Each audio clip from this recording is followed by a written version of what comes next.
Hello, welcome to Tack Talk. What is this? Like episode 4 of the special guest series, episode 5, something like that.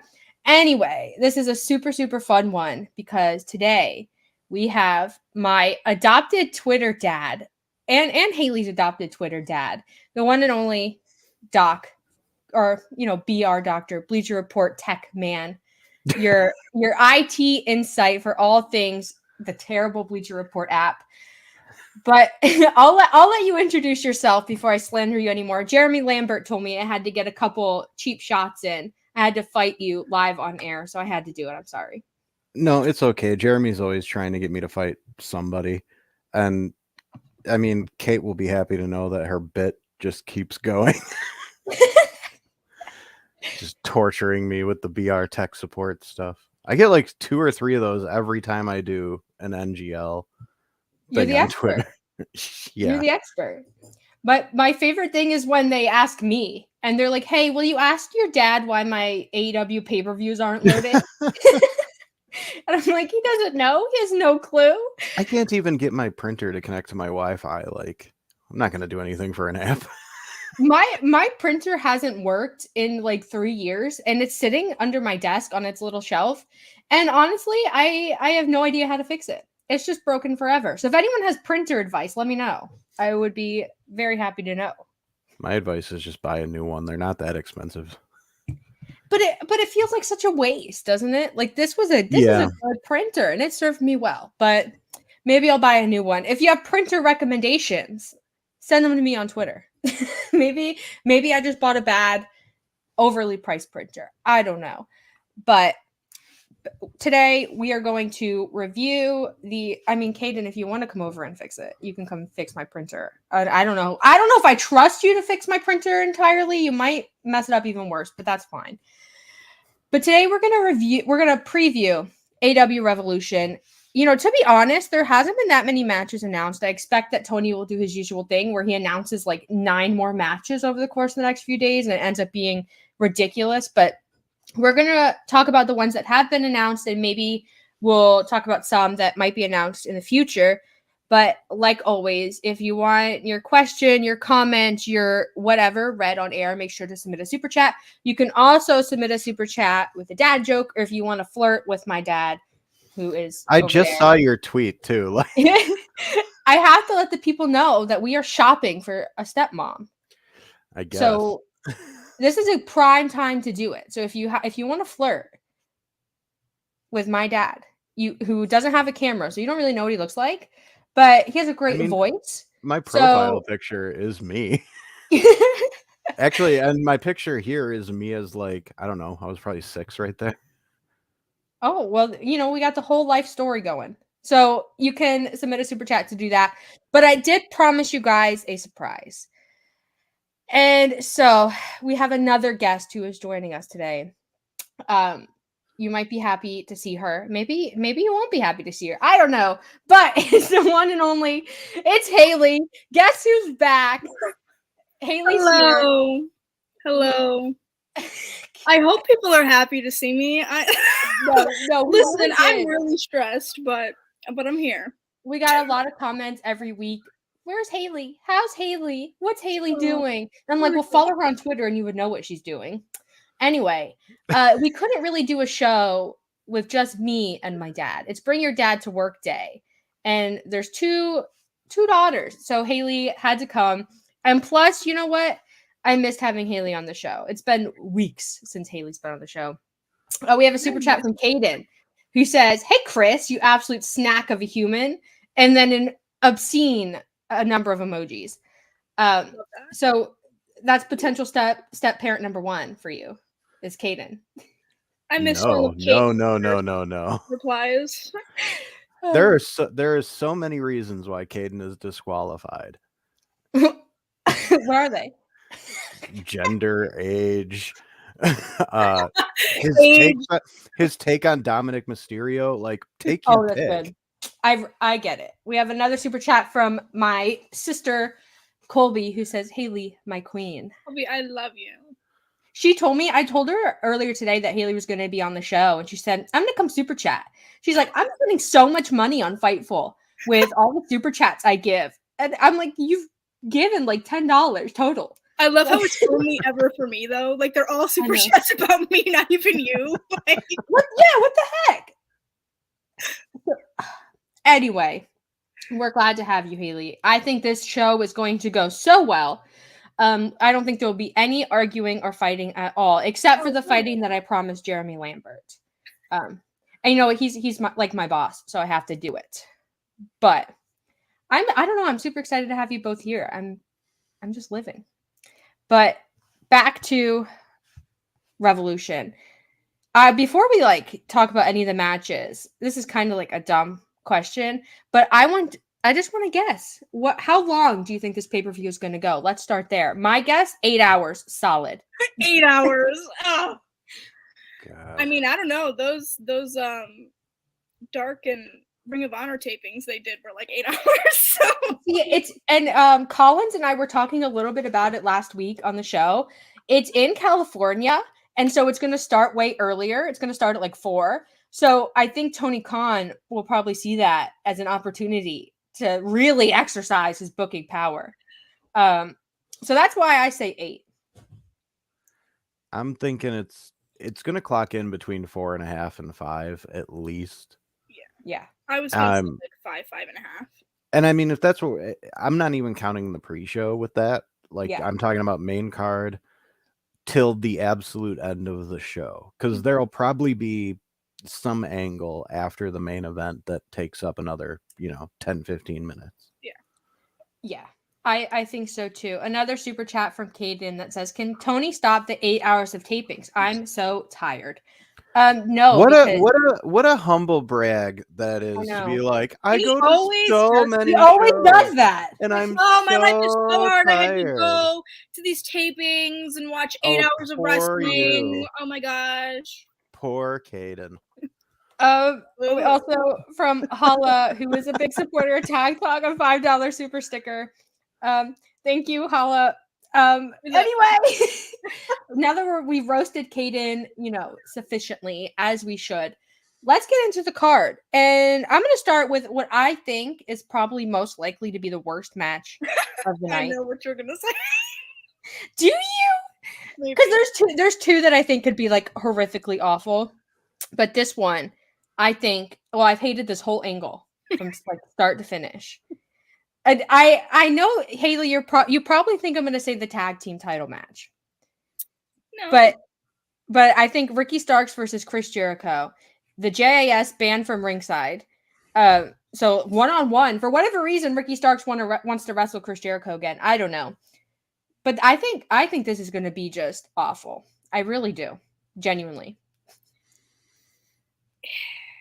Yeah, I mean, we all know how, Kiley about Chris Jericho. However, I do love Ricky. I'm glad that he's on the card, at least, and he's doing something. I don't love the matchup, and I can only assume that with these trademark filings and things that we're going to see something after the match. I don't know.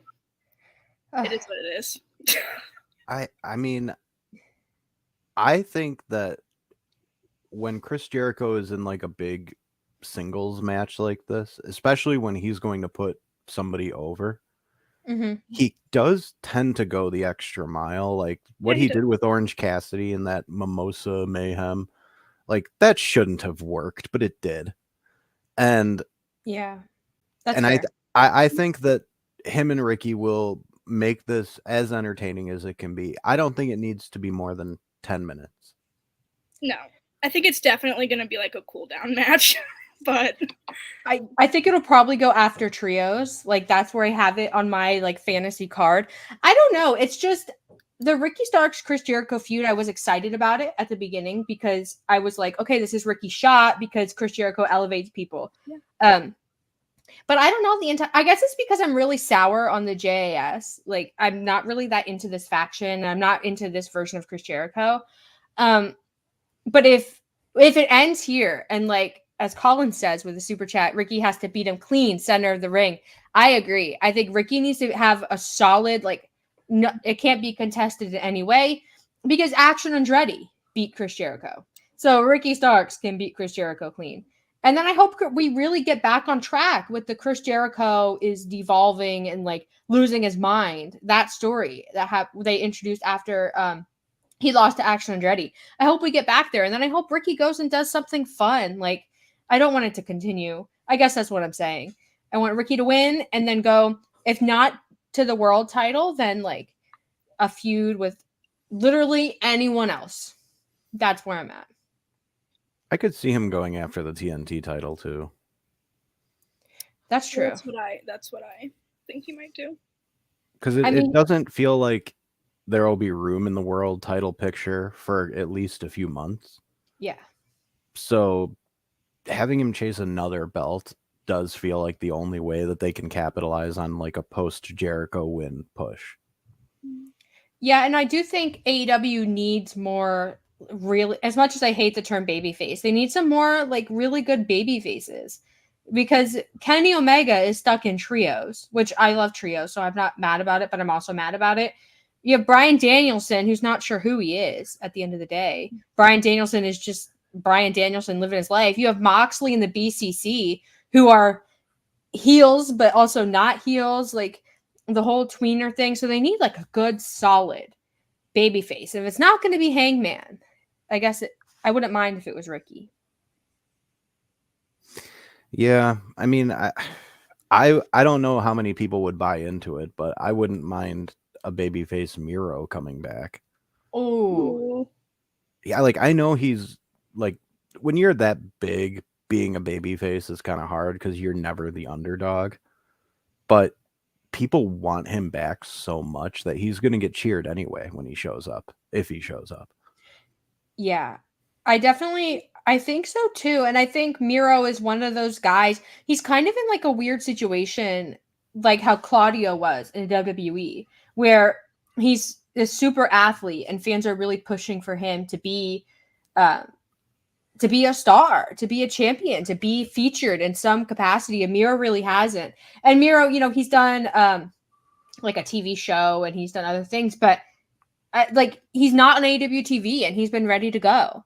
And I don't know why. I'm not backstage. I don't know what's going on. I don't know, if he has something going on, but it's kind of a waste not to put Miro on TV. So Miro Ricky would be a lot of fun. The TNT title match, of course, at Revolution is Samoa Joe versus Wardlow, which I like, but also I'm ready to move on from that as well. So I don't know if you could stick Miro and Ricky in this mix somehow. I think that'd be a lot of fun. I mean, the TNT title match between Joe and Wardlow, like it'll probably be their last encounter, which is good because I don't think Maggie's heart can take one more encounter between the two of them. But explode. I know. I honestly don't know who's going to win this one or who I want to win because I could actually see it going either way. I think, and I've thought about it a lot, and I think, Wardlow being champion would be fun, and I would like to see him get the run that maybe he deserved. But I don't know, something about Samoa Joe winning and being challenged by someone else, maybe Miro, maybe Ricky, because Samoa Joe, I think, has been really great in his role. I think he's really great on the mic, and I think, he's really believable as a bad guy. And as much as I love Wardlow, and I'll probably get a lot of, hate from this from Maggie, and I'm really sorry. I don't think Wardlow as a babyface, apart from that first initial run when he's like beating up security and stuff, I think he's really plateaued. And I think in terms of like value to the title, I guess, I prefer Samoa Joe. I mean, is the plateau his fault or is that the booking? Oh, no. Yeah, I think if they book him strong, he could be good again. But I'm kind of curious if Tony wants to make a more definitive line between ROH and AEW now that ROH is starting up. He might not want one guy holding two titles like that. Yeah, that's true. So I could see that as another reason to justify putting the title back on Wardlow. Yeah, we just a pause. We have a super chat from Chris Spires who says, "To me, Jericho's faction needs to break up. It hurts everyone in the faction but Jericho." I kind of agree. I think I think 2.0, because of their association with Jericho, they've been on TV a lot more, and I think that has helped them because it gives them an opportunity to be showcased. They're Chris Jericho's underlings, but I think 2.0 before the JAS, I think fans were just kind of, here's 2 more tag team jobbers in AEW. But I think this has really been a good opportunity for them. But I think we're at the point where, especially with the Sammy Guevara, Daniel Garcia thing, where it's like, it's now or never. I think Daniel Garcia and Sammy Guevara, that feud should, and they'll probably save it for Double or Nothing, I guess, but I think that really needs to get going. And I think 2.0 needs to break away. Hager can always be with Jericho because he's Jake Hager. He has rocks for brains. But I do agree. And I think if Jericho loses to Ricky, which I think all 3 of us are in agreement that will probably happen, I think there's a great opportunity to do it. Like, Chris Jericho's a loser, and you could just have everyone leave him, and I think it would be fine. And then Ricky can go off and do bigger and better things that hopefully don't involve Jeff Jarrett. Oh my gosh.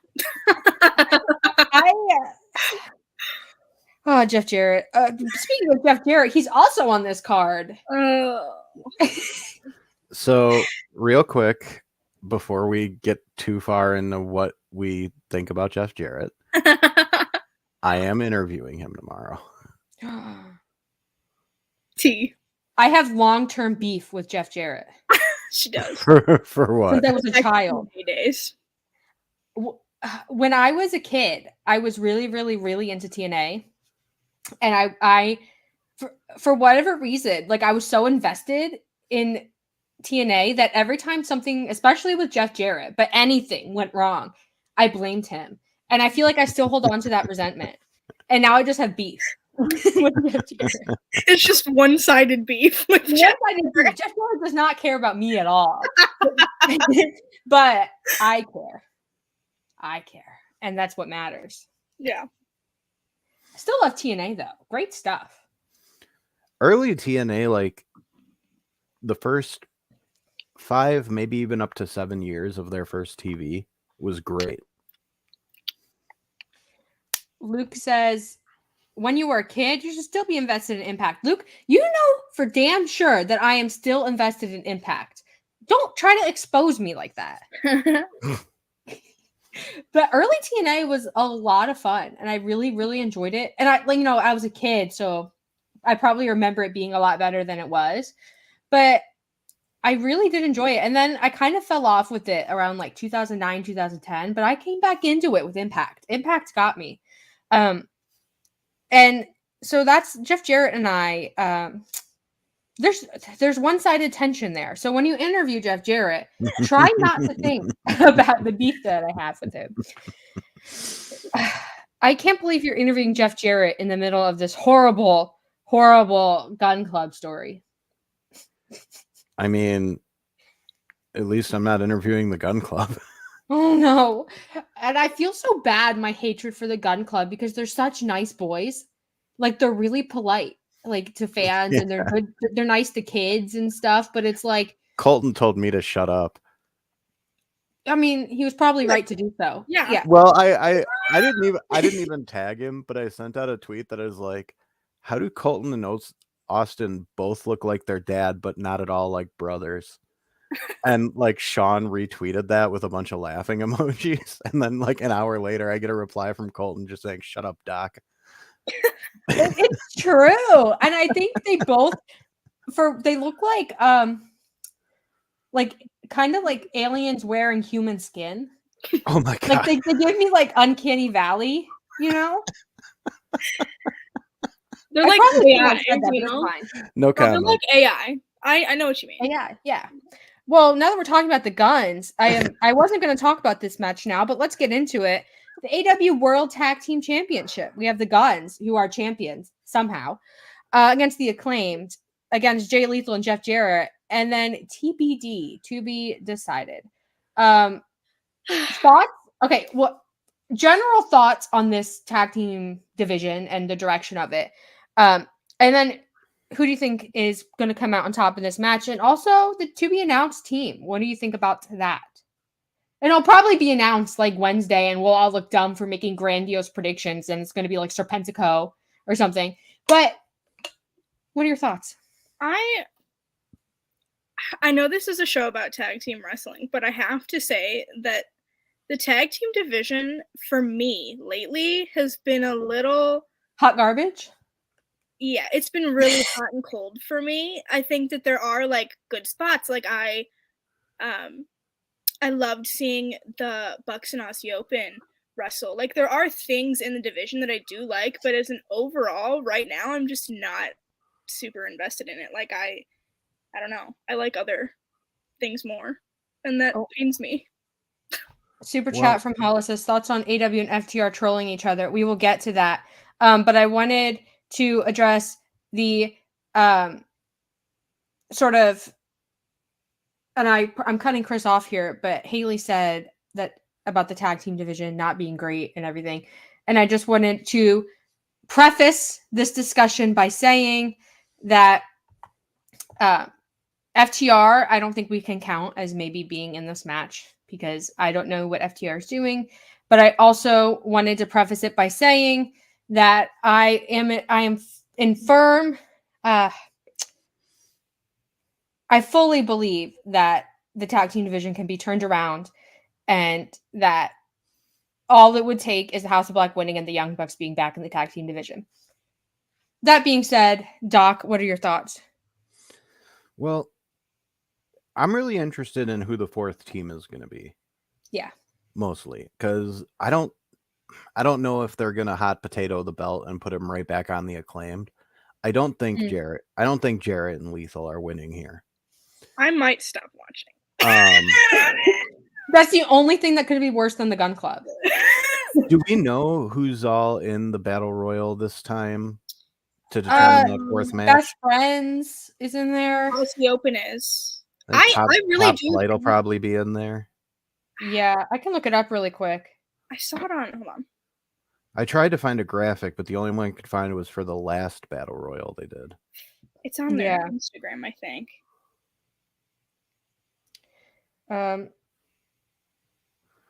Yeah.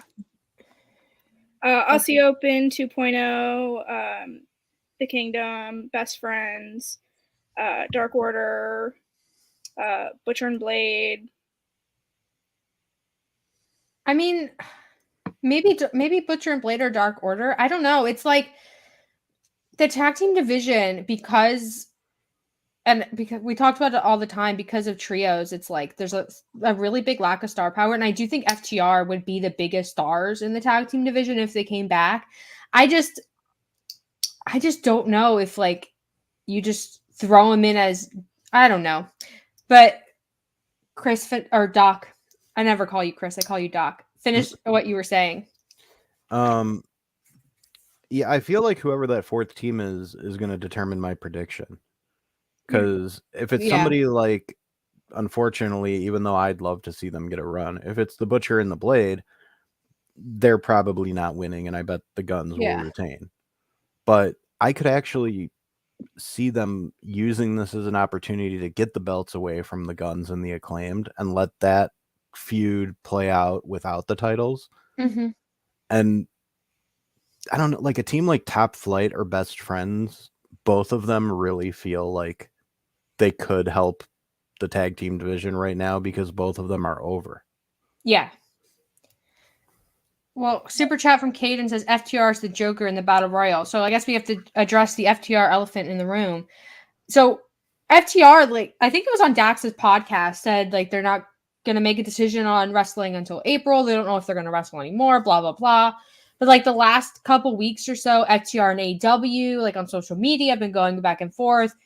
AEW didn't post the Wrestling Observer Award that FTR had won. They posted everyone else's, blah, blah, blah.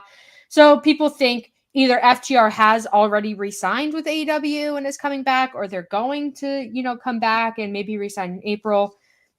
Whatever the situation may be. And I do think FTR coming back would make the Acclaimed, title snub feel a little bit better, because then it's the Gun Club losing on the pay-per-view and not the Acclaimed. So maybe it would make up for it a little bit. But I think the best friends, they did that beatdown angle on Dynamite. I think it was Dynamite. And they like broke Chucky T's leg, broke his leg, and like smashed Trent's skull in and all this sort of stuff. So I don't know about the best friends, but I guess my thoughts are it can't be Jay Lethal and Jeff Jarrett. Like there's no way. And if it is, if Tony Khan books them to win, I don't even know if my brain can comprehend something like that. That would just be horrific. I could see the Acclaimed maybe like getting it back, but I do think regardless of who the fourth team is, I think the Guns are losing them. There's no way the Gun Club can win on pay-per-view. There's no way, right? I mean, unless we finally get the swerve where Billy helps his kids and goes back with them, which a lot of people have. Huh? Oh no! You had some connectivity issues there, Kylie. Oh no! Well, anyway, what do you think, Haley? Am I back? Am I back? Okay. Yeah. Well, you're a little laggy still. Uh-oh. She just force quits the whole Hold on, stream. You're back now. Okay, there we go. You're good. Am I?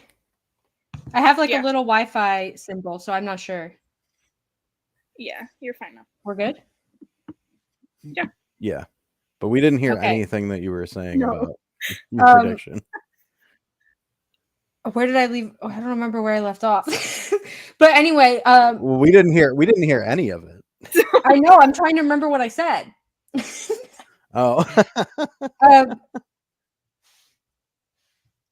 I don't know. I don't remember. Someone talk. It'll jog my memory. Why aren't the Guns going to win? You can't. That makes no sense. And at least to me. I feel like them winning the titles was more of like a shock value than anything else. And like that's that. I don't think that they're going to retain.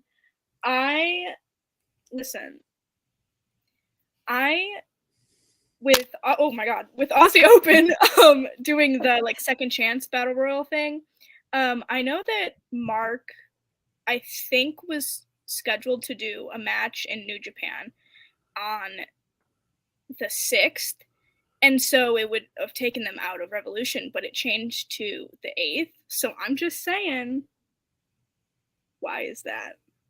I don't know. Could it be Aussie Open? I'll accept it. I don't like Aussie Open though. When was it changed to the 8th? A couple weeks ago. Maybe like last week. I'm just wondering, like, if Tony already had the fourth team in mind, would he change it to get Aussie Open in there? Because as much as like we like Aussie Open, they're not exactly the most well-known team, and they're not really an AEW team. Yeah. So I think personally they should use it as a chance to feature one of the teams that's over. Like Top Flight, really, a lot of people thought that they should have had a run by now. Oh, also friends too. Yeah, and also the fact that we never got a Santana and Ortiz run just feels criminal. We have a super chat from Colby who says best friends for tag champs. Yes. Always. That's another team that I feel like really deserves a title run is best friends. Yeah. Trent and Chuck have been really dependable. They're really likable. They've been so good for AEW. Yeah. They really have. And now that I feel like they've been on TV a lot more the last month or so. So, granted they're like doing stuff with Jeff Jarrett and Jay Lethal, but they're still on TV. So yeah, maybe them. I don't know. I'm just like so disinterested in this division, to be honest. I think it's just because it was focused on the Guns and the Acclaimed for so long, but they do have a really solid foundation for a tag team division. They just I think they just need a little bit more variety in what we're seeing. Like, give us a Butcher and a Blade win on TV once in a while, not just Dark or Elevation. I mean, even if you want to stick it on Rampage or something, like I would watch Rampage for that. Yeah. Yeah. And I also think they introduced that faction of like Butcher, Blade, Bunny, Kip, and Penelope. And I would like to see them do something with that. Like, I think that's really that's something so unique to AEW, that faction. And I would like to see Bunny and Penelope doing more. Of course I would, because it's the AEW women's division. But like anything with that group, I don't know, I'd be really into it. And I think FTR is like the dream to have as the fourth team on this pay-per-view. I think fans would love it. But I almost feel like you would, if you were going to have them wrestle on a pay-per-view, you would almost want the surprise of them just being there instead of, winning a battle royal and then going to the pay-per-view.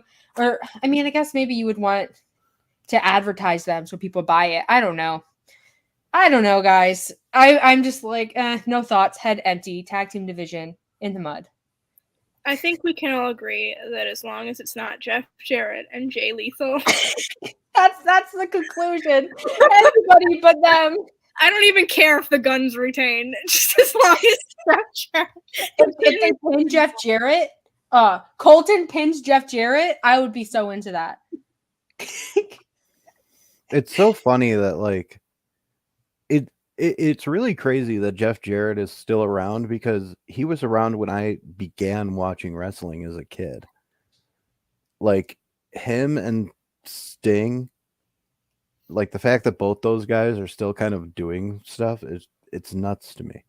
Like I give Jarrett credit for his longevity. Like the fact that he can still go at his age, it's nuts to me. Like I know I'll never be able to to do that.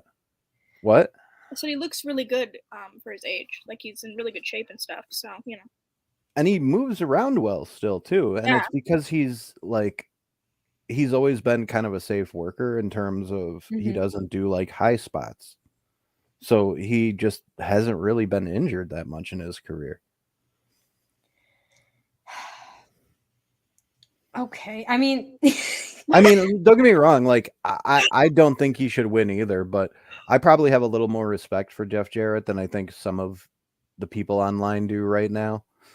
Like I understand the criticism, but I also get like that guy popped up everywhere last year for a reason. And it's because like he still has marketability to him.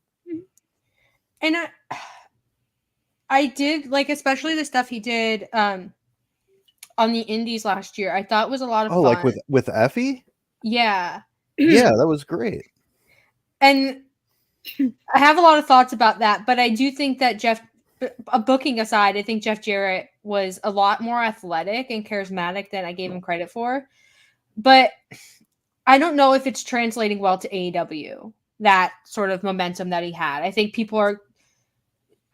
because he's with Jay Lethal and Satnam Singh, I think people are just annoyed, because I think we were conditioned to think that Jay Lethal and Satnam Singh and Sanjay Dutt were like mid-card, like joke guys who just were there because to get Satnam Singh over, probably. But they're because, they're friends with the Young Bucks, whatever. And then now Jeff Jarrett's with them, and all of a sudden now they're beating up the best friends who are AEW originals and being annoying. I don't know. As long as it's not them who wins, I'm okay. Even if it's the Guns, I'll survive it. I'll be fine. I will. I think there'll be a couple tweets, but she'll live. I'll survive it. You guys can roast me in the quote tweets if you want, but I'll be fine. So, you know what? Let's move on. Let's talk about the AEW Women's World Championship match, because I don't think I've talked to either of you really about this match. I don't think. So I'm like curious what you have to say. So the women's division has been building like this homegrown talent versus outsiders talent fight, this feud for like ages. It feels like months since Saraya got here. And so instead of a women's blood and guts, which I think we all thought was going to happen, we're getting a women's three-way. It's Jamie Hayter, the champion, versus Saraya versus Ruby Soho. So you have a homegrown Jamie Hayter, an outsider Saraya, and then Ruby Soho, who is not part of either team. She's like on an island on her own, and it's like, who will Ruby Soho choose? I'm excited for the match because I think it'll be good, especially with these three, because I think they're three really talented women. But now I'm not entirely sure on the direction of the story. I'm confused. So, what do you guys think about it? As long as Jamie retains, I don't care. Yeah. Anything else that happens is whatever. I just want Jamie to retain. That's where I'm at. But I also, and I've been scratching my head about this for the longest time, and it's the Britt and Jamie kind of relationship. And every single time a pay-per-view comes up, I'm like, oh, maybe this is going to be the time that Britt like turns on Jamie and whatever. Because I don't think that babyface Britt makes sense. Like, I don't like a babyface Britt. I like her more as a heel. But I'm like, maybe this is the time this time. Because, I mean, she didn't like offer her a title shot. And Britt was kind of like salty about that. But I don't know. Maybe we could see that at the end of the match. Maybe Britt sides with the outsiders. I don't really know. I think people expect Ruby Soho to do that. Ruby Soho to side with Saraya and like make something of that. But maybe it's a swerve. Maybe Ruby sides with the homegrown talent because she does have that relationship with Willow. And on Rampage, she came out and helped Willow. So maybe they do something like that. I think that would be interesting. But I feel like this story hasn't had a lot of life in it, and it's because it's mainly Saraya who's carrying it. And I think fans aren't into Saraya like maybe AEW expected they would be. I'm into Saraya, but I think other people aren't. And I think Toni Storm has kind of faded to the background. She was champion, but then she just she's with Saraya, and then fans love her, and now she's a heel, but fans aren't. I don't think people really like her as a heel, but they like Britt as a heel. So it's all messed up. It's so convoluted that I think this is the spot where they really need to work to make the divisions clear, like who's on this side, who's on this side. No one can really be in the middle anymore, and they really need to push it. If they're really going to commit to a homegrown versus outsider story, especially if it's going to lead to blood and guts or something like that, they really need to draw the lines because Ruby Soho's in between and Britt's in between and Tony's in between. And where's Willow fit into all of this? What about the bunny? What about Penelope? So it's like, draw the lines, just get it over with. And I think Jamie retains here. I could see there being like a beatdown angle because Tony Khan loves those, or something along those lines. I don't know. Much like the TBS title picture, I feel like there's no direction here apart from building this feud. And then Jade is on her own island over there being TBS champion, beating everyone with apparently no end in sight. So I don't even know if she's going to make it on this card. I want to say, because you kind of brought up like the women's title pictures, for like a long period of time, the only stories that like really made any sense in the women's division were like title stories, and I feel like that's changing. Like it's really muddy, and like you said, they definitely need to kind of draw those lines and clean up these stories a little bit. Because I just feel like there's way too much going on. I also do want to point out one thing, though. In pro wrestling, there is a long history of just women never being able to get along for very long. Like, one always turns on another. And I kind of like that they haven't gone that way with Britt and Jamie is a bit yet. Like, it's just a little refreshing to kind of have a storyline where, oh, one of them isn't actually stabbing the other one in the back and they're going to remain friends and be supportive of each other. Like, having that does kind of make me think that maybe Britt and Jamie won't ever feud, or at least not anytime soon. But yeah, Jamie has to win here. Like, she's too over right now. That pop she gets every time her music plays, I love it. Like, I love that so much. And they really just have to keep her at the forefront there. And I do think that eventually they'll build toward Jamie versus Jade after they take the the TBS title off Jade with whoever. Yeah, I think that's where they're going to, especially I think it was Jade who said it in an interview that she feels like she's ready to swim with the big fish in the women's world title picture. Her run as TBS champion has, I think, been good. I just feel like the moment to dethrone her was the Red Velvet match, and they didn't do it. And now I mean, unless they're bringing someone in to beat her, or they're going to build someone to beat her, like Willow or something like that. She's just kind of floating, and that sucks because Jade, I think, is a star, and I think her star power will only diminish as long as she's not on TV or doing something meaningful. But Jamie is like the face of this division. And I think fans, the fact that she got over organically while she was still in the shadow of Britt Baker, I think that speaks volumes. And she has to beat Saraya and Ruby Soho. Also, with Ruby Soho, like having her conflicted between the two things, I don't really care about that too much. Like, they do just need to pull the trigger and decide, like, okay, she's either on this side or this side. But if they had booked her the way I think they should have booked her for a long time, that wouldn't be necessary. Like, I think Ruby Soho should be the Jon Moxley of the women's division. Like, she should just kind of be, even though Moxley has a team, he's still very much a loner. Yeah. And like, he just comes out, beats people up, and leaves. And I wish that's what they would do with Ruby, because I think she has the badass vibe that could pull that off. No, I do agree. And that makes me think almost that maybe they shouldn't have gotten her involved in this story at all. That maybe Ruby should have just like been in a feud on the sidelines doing something else, because now that she's involved in this, she does have to pick babyface or heel, basically. And I think as much as, Saraya and Toni Storm are big names and I think they're valuable to wrestling, I don't really feel like Ruby Soho fits there. I think fans still love her too much. But then I also don't think she fits as a homegrown talent. And I almost feel like she doesn't fit in the story. And I think I don't know who else you would put in her spot. I mean, you're doing homegrown versus outsiders. You don't have that many outsiders in the women's division, apart from what happened to Sheeta? Where did she go in all this? I don't know. She returned, and then they did that thing where Saraya chose Toni over Sheeta, and then they did that one match where Sheeta gave her the stick, and then that was it. They never followed up on that. Yeah. So I don't know. Maybe Sheeta returns here and does an angle, and this whole thing makes sense. I don't know. Riho's returning, so I guess there's again. She leaves and returns all the time.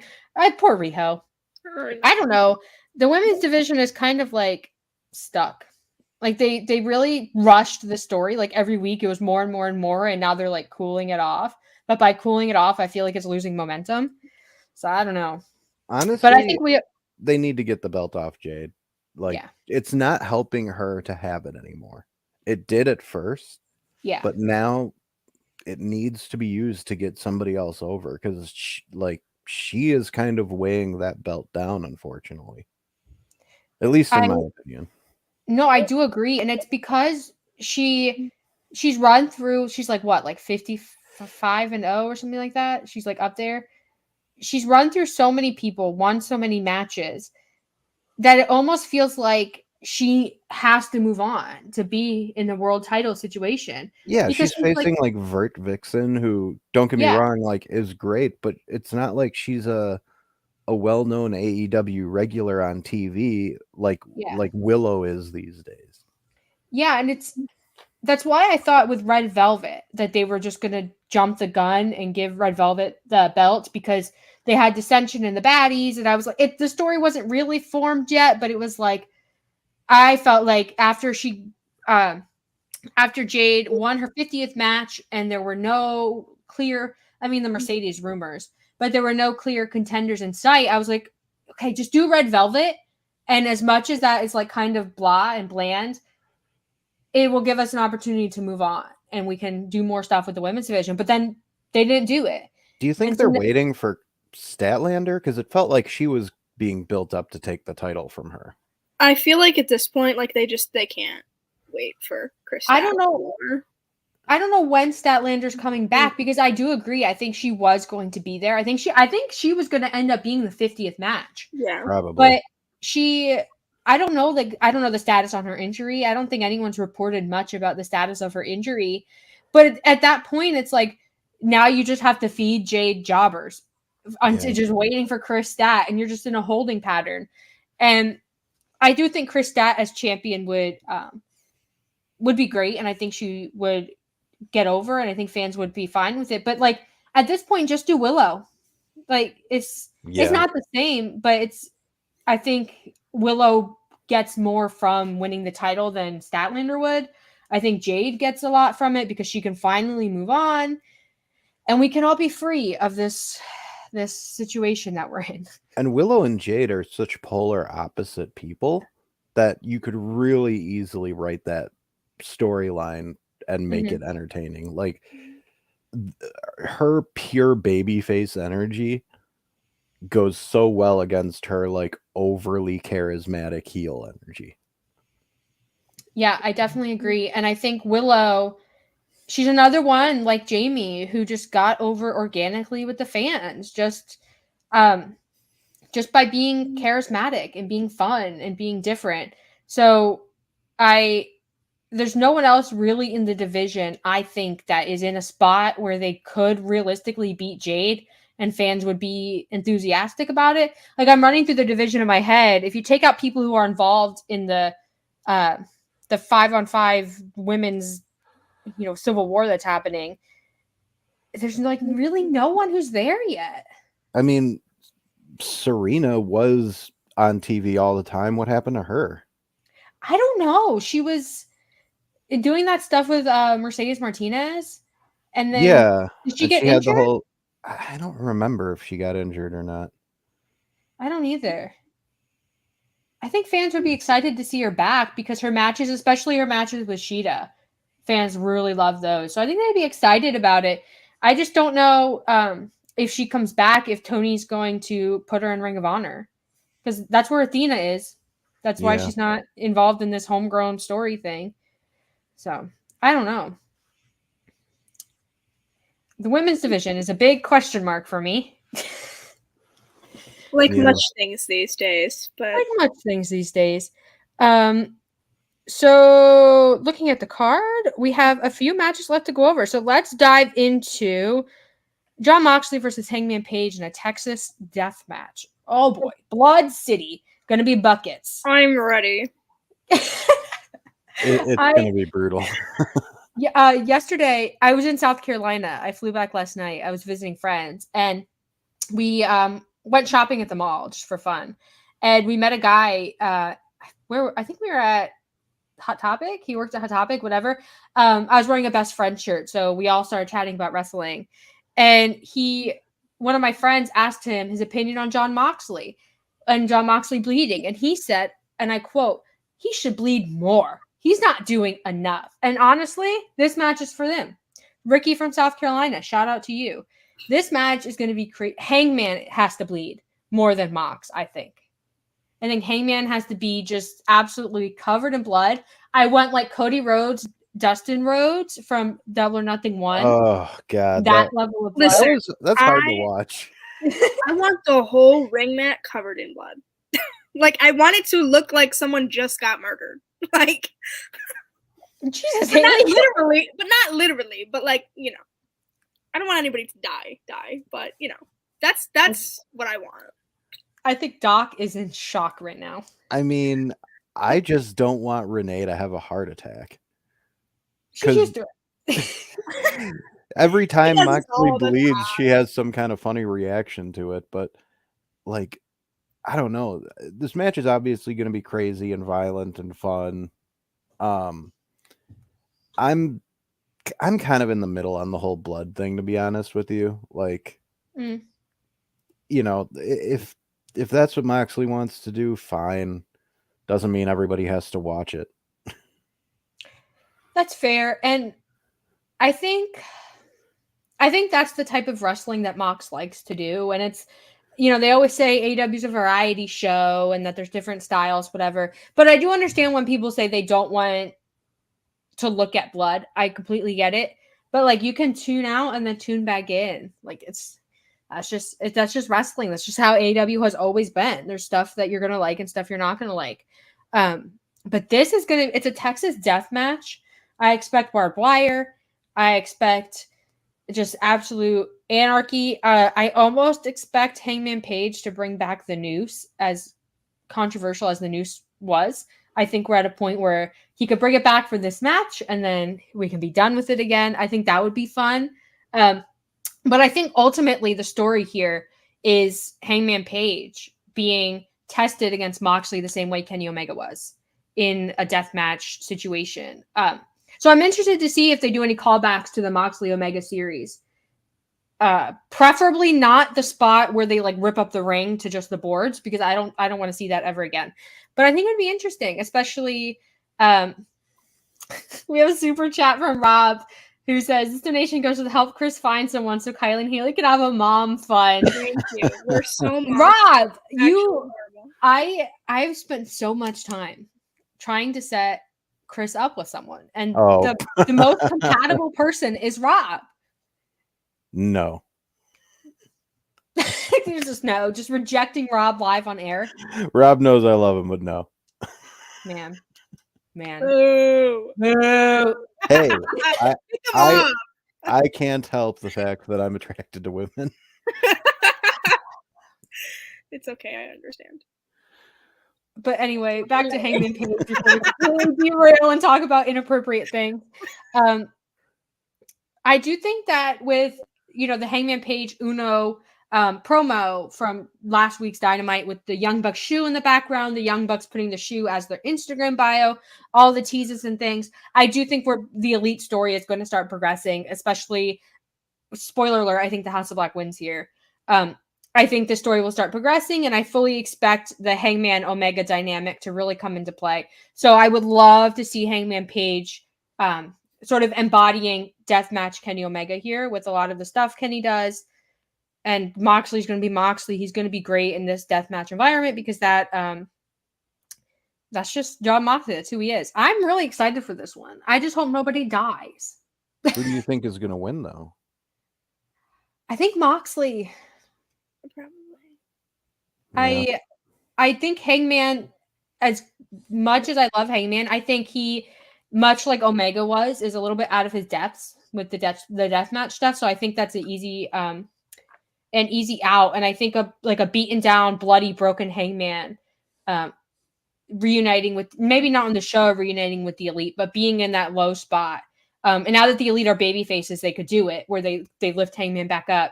On BTE question mark? On BTE question mark. I think there's a lot they can do there. And I don't know if Moxley is ever going on vacation. But I think we're past that. I think they got a refund for their Airbnb and all the stuff. But I also think back on, I think it was Dynamite or Rampage. I don't remember. It's all a blur to me.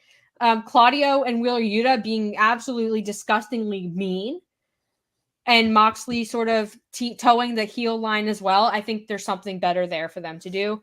And absolutely decimating Hangman Page would be a good way to do it, I think. So first, I just want to say I would love to see the trunks make a return on Hangman. If we're going to bring the rope back, I think we need to bring the whole look back. 6 size. And the leather vest. Yes.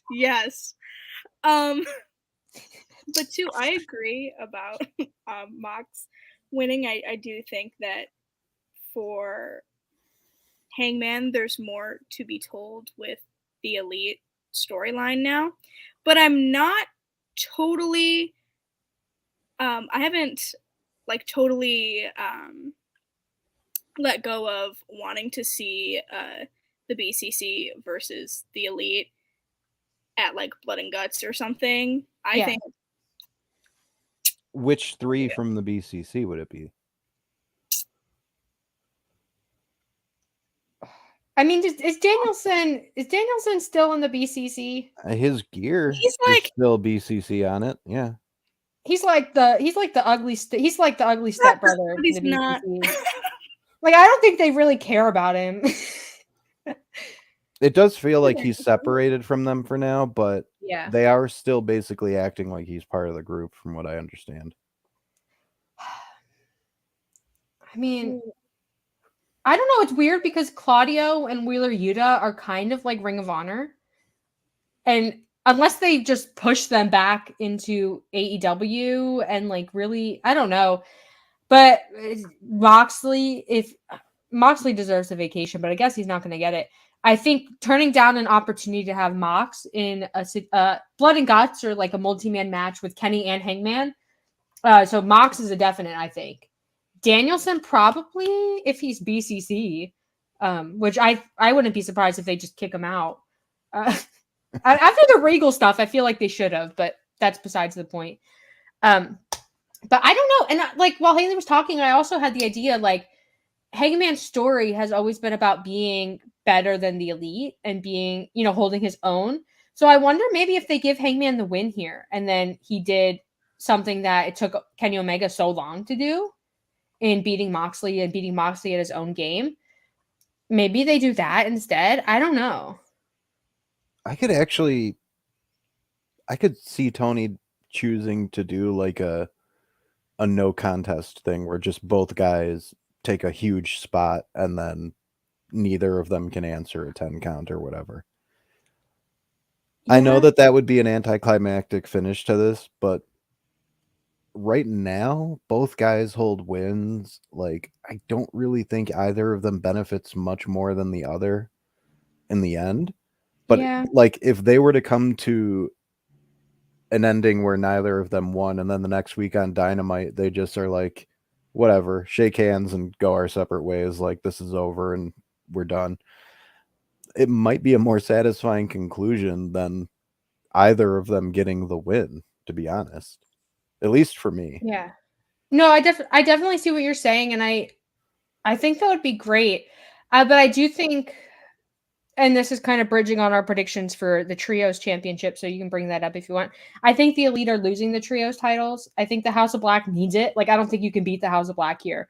If the House of Black loses, that's a travesty to me. I think the Elite loses here, and I think they are moving towards BCC Elite.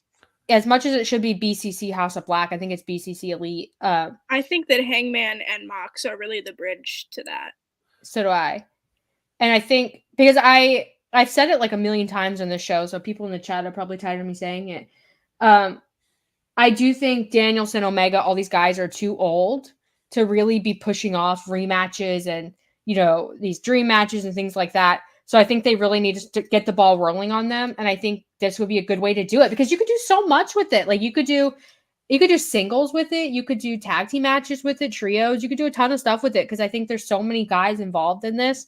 And I think AEW really does need the Elite to be involved in a story that isn't just them being fun trios guys and doing basketball matches. I think the Elite their star power is too great that it's almost like they're being held back. As much as I love trios titles. Don't misinterpret what I'm saying. I do think that AEW needs the Elite to be in a more prominent spot. And I think this is a great way to do it. Bringing back the Elite story that kind of disappeared after the suspension and doing something with the BCC, because you remember when the BCC was first made with Danielson and Moxley bleeding with each other and like just the power of that. I think people expected a lot more than what the BCC has done. So bringing them back and bringing the Elite back into a prominent spot, I think would be good for AEW.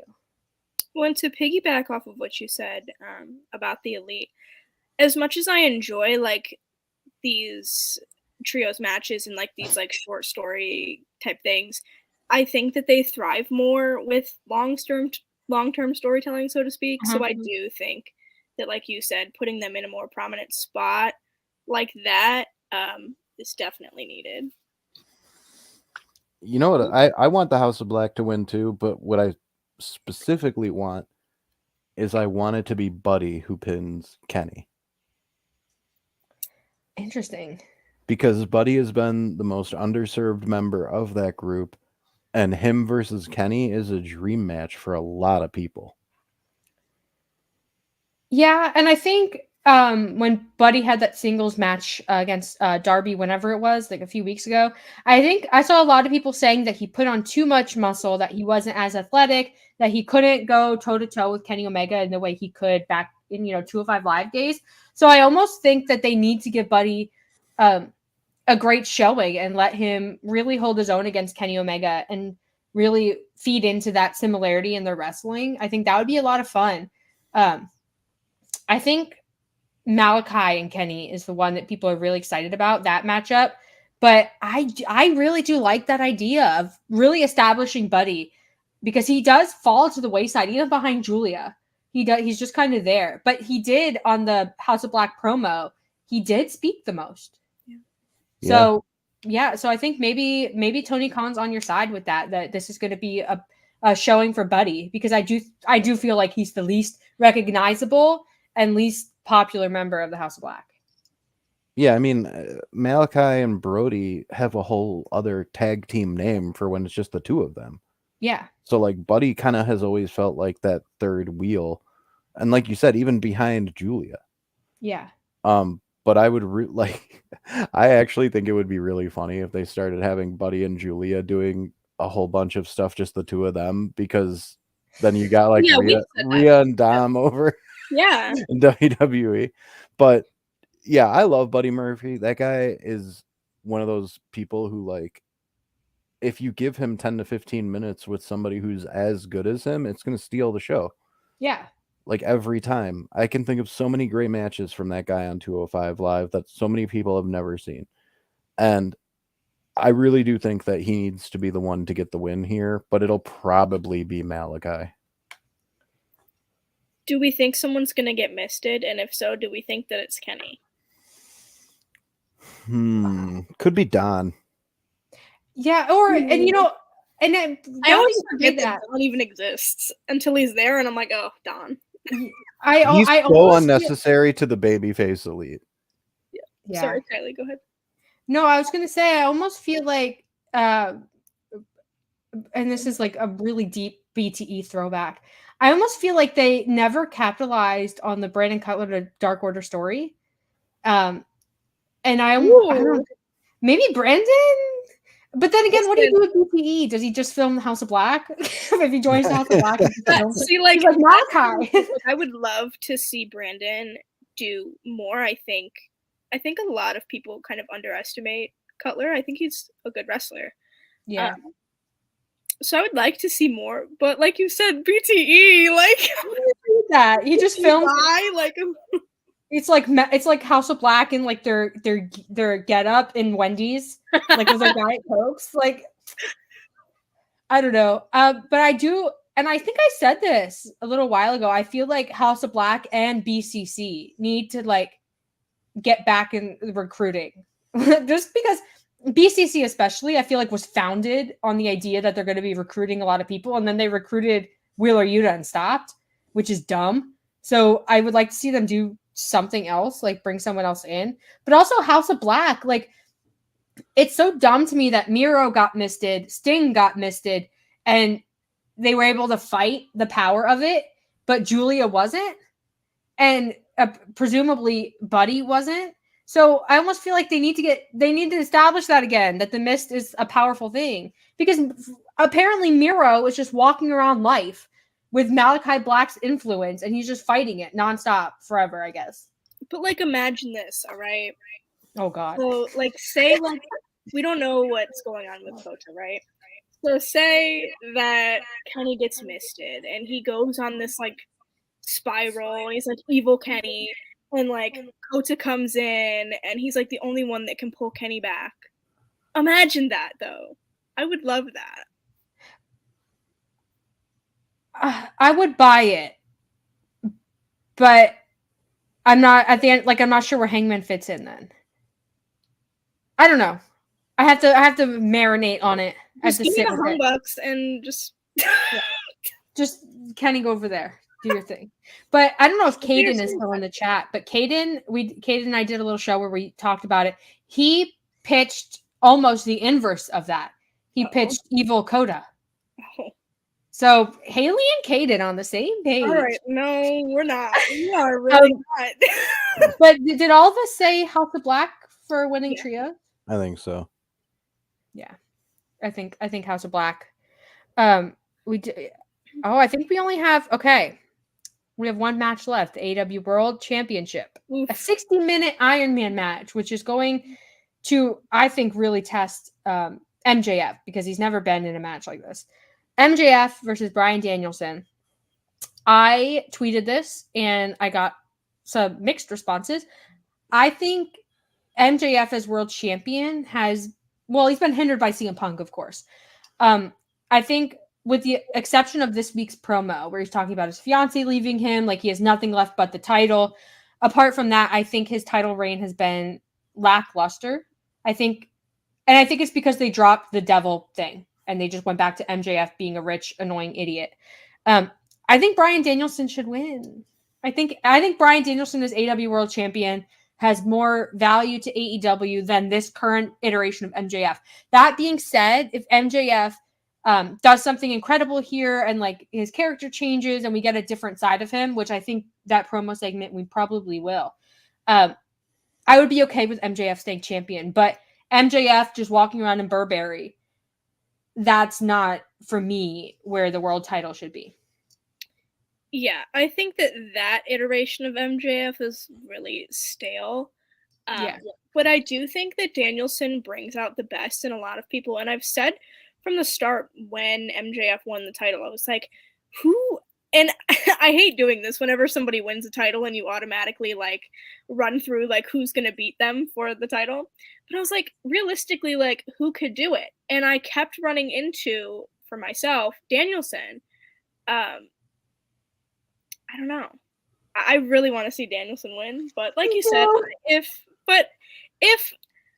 if something happens and we get a new MJF, I wouldn't be opposed to it, especially with it being his first pay-per-view defense.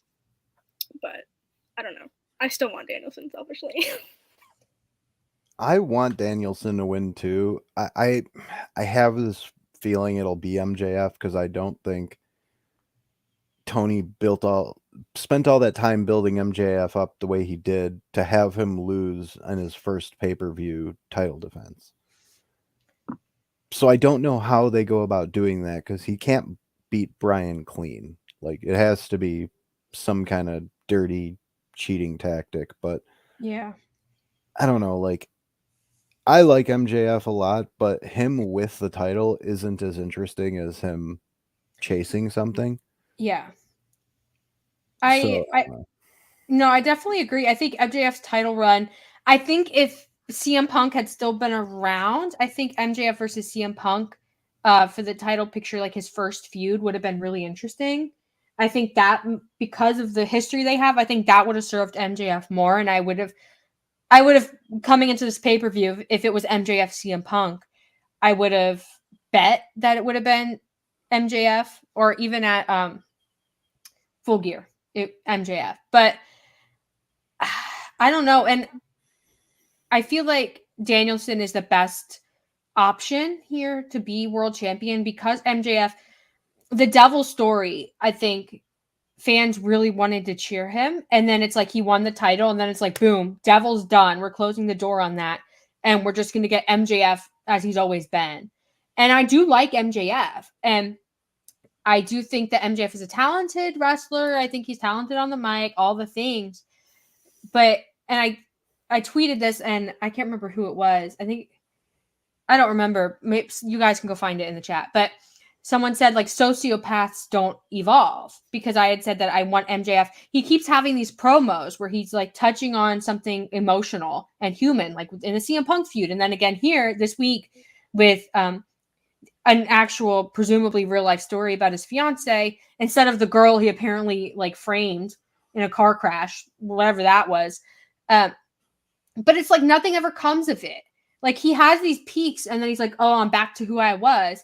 And I think with the title, that is not something entertaining. I think fans have really lost a lot of interest in MJF because now he's just MJF as he's always been.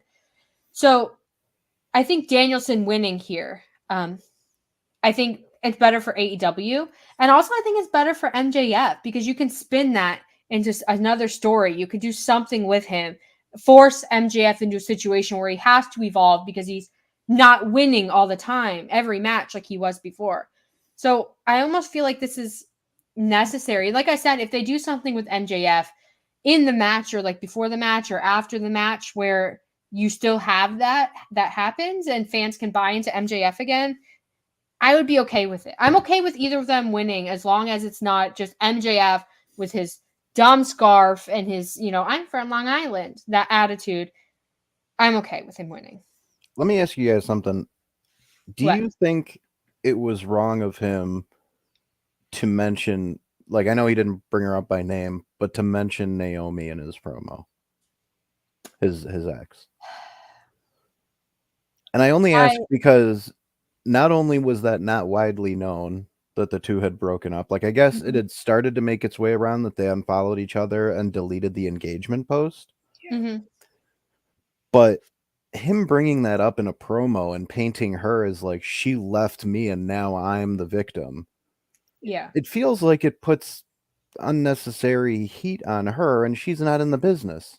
Like she's an artist, yeah, but like I don't know. I felt like that was kind of unnecessary. I get what he was trying to do with it, but yeah. I almost feel like maybe that is going to put negative attention on her because we all know that there's jerk wrestling fans who will go to her account and be like, "Why'd you break up with him?" Oh, they already are. They already are. I think that like MJF is somebody that like he's very like old school in his way of thinking, right? So he like wants people to kind of say shit like that. But at the same time, I do think that it was unnecessary. That's a personal thing, and I think that it should stay out of wrestling. It's nobody's business. And I saw a lot of comments under the posters that she was selling that he had signed that she was trying to get rid of.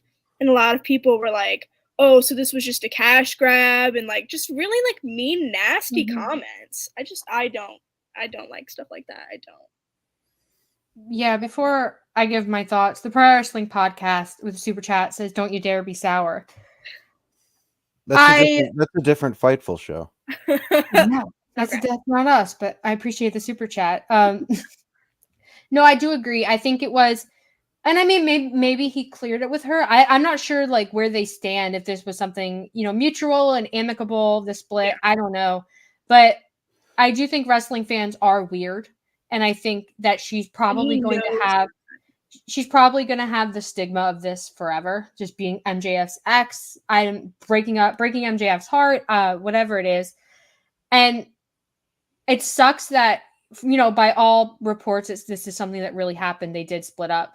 It sucks that something that happened in her life that was so significant, people are still arguing on Twitter about whether or not it was a work, whether it's a shoot, which is like so belittling to her and MJF as people, that this like significant real life thing is now wrestling fodder for, internet fights, which I think sucks.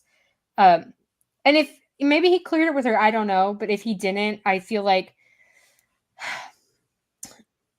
it's kind of short-sighted. I don't think he would do anything malicious like that, and sending people. I don't think he meant to be a dick towards her. Yeah. But like, he has to know that would be an unintended consequence of even mentioning like, because he painted her as the one who walked out.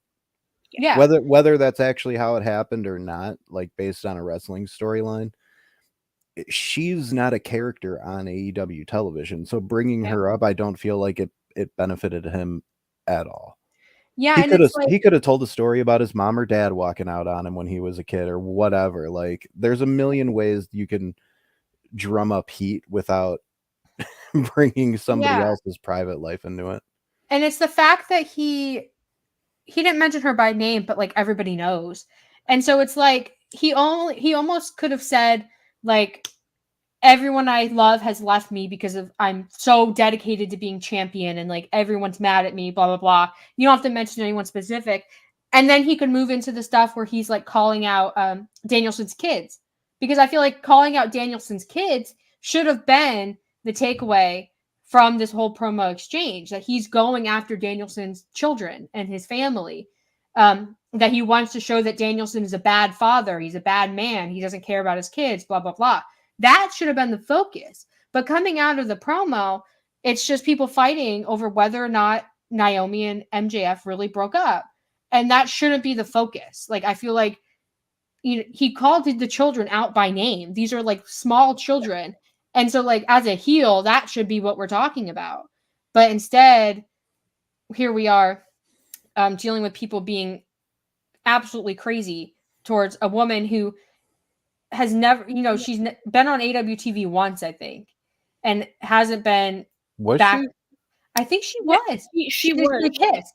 Yeah, they kissed. She like walked him to the ring one time. That's right. But like it wasn't. Yeah, it wasn't.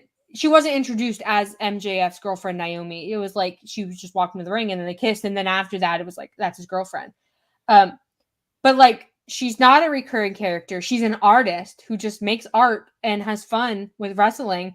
And now she's going to forever be known for this promo and this relationship with MJF. And maybe they'll get back together and maybe that's all blow over. I don't know. But it's everything that happened after that to me is more impactful for the story than this split. So I definitely see what you're saying. That maybe he shouldn't have brought it up at all. Yeah. All I'll say is that if it's real and AEW is like, well, maybe we shouldn't work with her too much anymore just to avoid the drama, like, they should just hire Mel. Yeah. I'm always going to try and get Mel a job. Mel anyway. Yeah, exactly. It's a crime that that Mel isn't employed somewhere making big money for a wrestling company. Yeah, I know. Mel deserves the absolute world. I love Mel. Yep. But that being said, Doc, I don't think you said who you thought was winning the Iron Man match. Oh, I think it's going to be MJF by some bullshit. Yeah. Even though I want it to be Brian. And then Haley and I are Team Danielson. Always. So I think we covered the entire card. I mean, of course, there's going to be matches that are going to be announced. I think Jungle Boy Christian Cage will be announced. I think Orange Cassidy will probably do something on the buy-in or whatever. Orange Cassidy is he facing Big Bill this week again? Mm-hmm. Yeah. I think so, yeah. So I could see him, if they stick him on the card, going after either Lee or maybe Ethan Page gets a title shot. That would be interesting. And if it's Ethan Page, I would like to see Ethan Page actually get the belt in that situation. And it should be Matt Hardy who helps him win it. Yeah. Because it would drive Ethan nuts that Matt was the one who actually got him the belt. And then you could also, I think, Isaiah, because Marquand's out, I think Isaiah would be upset at Matt Hardy for doing that. So then you could also further the Matt Hardy, Isaiah Cassidy story in that situation. So I anticipate that they're not going to have a pay-per-view that Orange Cassidy isn't on the card somewhere. Probably on, it's 0 hour, I think they're calling it now. I don't know if Jade's going to make it on the card. Who do you put Jade against right now? I don't know. And there's no one really that is in a spot where they could have a good like 10, 15-minute match with her on the buy-in. Just because she's beaten everyone. Like there's maybe I don't. And people in the chat are saying Riho, Jade versus Riho. Yeah. Maybe that. I mean, that would be fun. It would be fun, yeah. I wouldn't be. Yeah, maybe something like that. I don't know.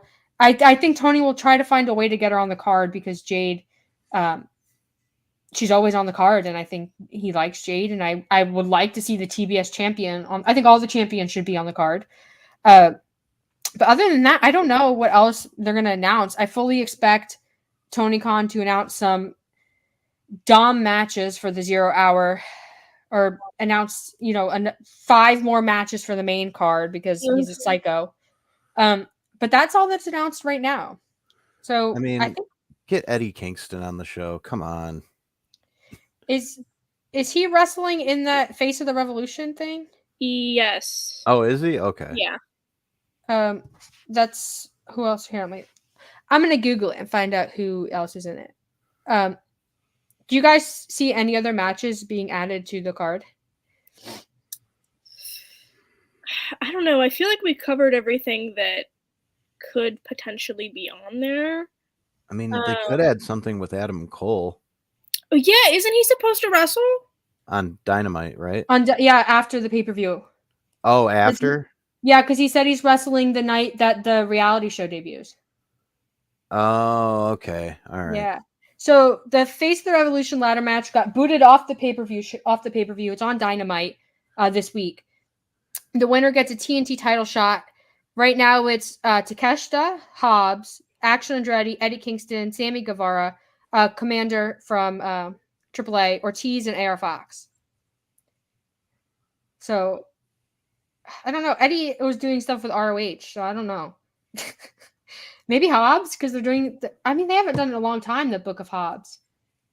Well, yeah, he came back and had a match or two, and then it's been a couple of weeks since we've really heard from him. Mm-hmm. Maybe Hobbs then? I don't know. Is this the one where they reach and grab a big ass brass ring? Yeah. Yeah. Oh, or God. It used to be like a poker chip. Mm-hmm. Oh, but that's right. Wasn't it? Was that ever a briefcase? I don't think it was a briefcase ever. So. I think I made that up. Well, wait. Isn't the poker chip the casino ladder match? Yeah. Maybe. I thought Face of the Revolution was the brass ring one. It is. Because Hangman won the casino and he got the poker chip. Oh yeah, here's Wardlow with his little brass ring. And Scorpio Sky won it too. Yeah, he did. Whatever happened to that guy? He's doing like basketball podcasts and stuff. Love that. I don't know what he's doing. I don't like that there's not a Joker though in it. I love when they do the ladder matches and there's a Joker, but there's no Joker this time. Unless they just do a surprise Joker. I don't know, but I don't know. I mean, they had to probably kick this off the show because of the Iron Man match, which makes sense. I kind of would almost rather they had done this and then had the winner have the TNT title match on the pay-per-view, and then you could put Wardlow in there and just have Wardlow win. But it's whatever. Oh, like make it a triple threat. Yeah. Yeah, that would have been good. Yeah, it's whatever though. I think I think Revolution is going to be a good show. I think coming out of it though, I think the big takeaway is AEW has to do a lot here to do stories. I think especially the women's story and the elite, especially, like you really, really need to do those because AEW desperately needs those stories to move on, but they also need some star power in both of those situations. So that's kind of where I'm at. And I guess those are my closing thoughts is that get the ball rolling. Like AEW it's like we're at a point now where there's a lot of bad stuff and you need to cut the fat. And that has to happen here, I think. So I'm just hoping that Tony lets somebody else book ROH so he doesn't keep spreading himself too thin. I hope so. Just give it to like Christopher Daniels or something. Someone. It doesn't even. There's so many people backstage who could do it. Yep. Jeff Jarrett could do it. Like, there's so many people, and I think a lot of people forget that Tony Khan also is heavily involved in an NFL team, which is a full-time job in itself. And a European and soccer, yeah. And soccer, yeah. And he has like a marketing company based out of Chicago. Tony's literally, I don't know how he does it. He mentioned that to me when I interviewed him a couple of years ago when I was like asking him about all his work. He's like, yeah, I got this, this, and this. I'm like, do you sleep? No, apparently. I definitely agree, though. I think especially if Ring of Honor is going to do TV and they're going to have like Ring of Honor specific stories and it's going to be its own promotion and there's going to be like little crossover. I think Tony just needs to give it to someone else because I think the AEW product has suffered a lot since the Ring of Honor acquisition. Whether that's because Tony doesn't have time, whether I don't know what the deal is, but I definitely agree. And you have Maria Kanellis right there, so that's where I'm at. So Haley, you want to give your closing thoughts and your plugs, and then Doc, you can give your closing thoughts and your plugs. My closing thought is more of a manifestation. I would like to see Brie Bella at Revolution. I didn't know where you were going with that. I was like, what? No, I would like to see her at Revolution just because of the mention of like Birdie and Buddy. And I just want to see her SmackDown a la Stephanie McMahon in like 2014. I would love to see that. Probably won't, but that's my manifestation and my closing thoughts. My plugs. You guys can follow me on Twitter at HaleyAnn_. I'm kind of taking a break from everything else right now, so I don't really have anything else to plug, but you can follow me on Twitter for whatever I'm doing. Yeah. Gotcha.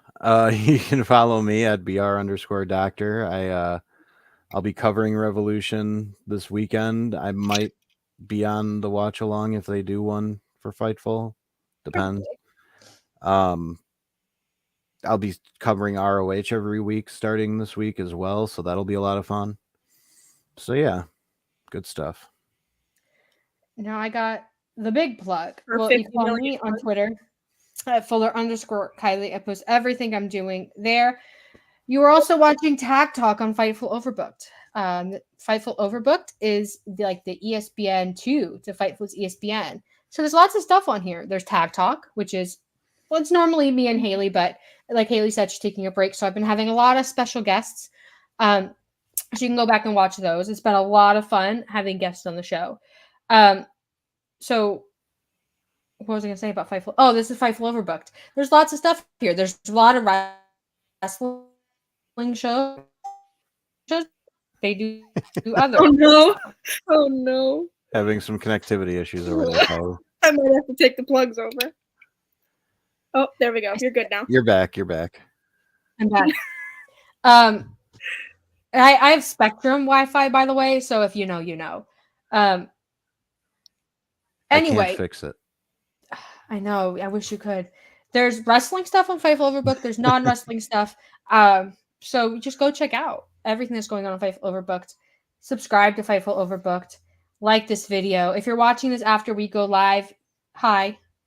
I'm glad you're here. Comment below your thoughts on AEW Revolution, your thoughts on AEW, any pitches or predictions you have, because I think this is like a really interesting time to be a fan of AEW. I think there's a lot that could go wrong with this pay-per-view. There's a lot that could go right. So make sure you comment below for that. Tag Talk is live every Monday at 3 p.m. on Fightful Overbooked. Like I said, we'll have a special guest every week. Next week, we'll have our AEW review.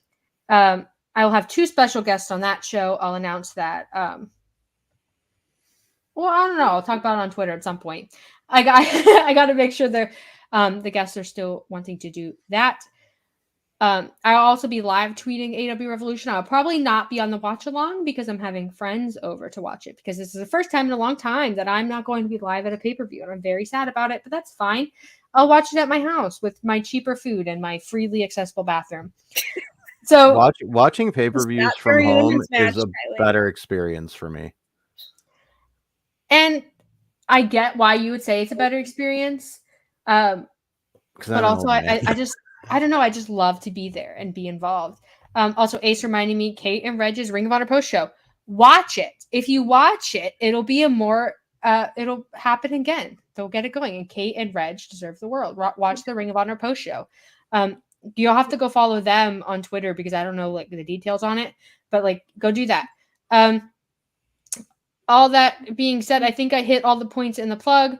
So thank you guys so much for joining us on our AEW Revolution preview show. From me, my adopted dad, and my apparently adopted sister. Thank you so much for watching Tag Talk. We'll see you guys next week in the same time slot.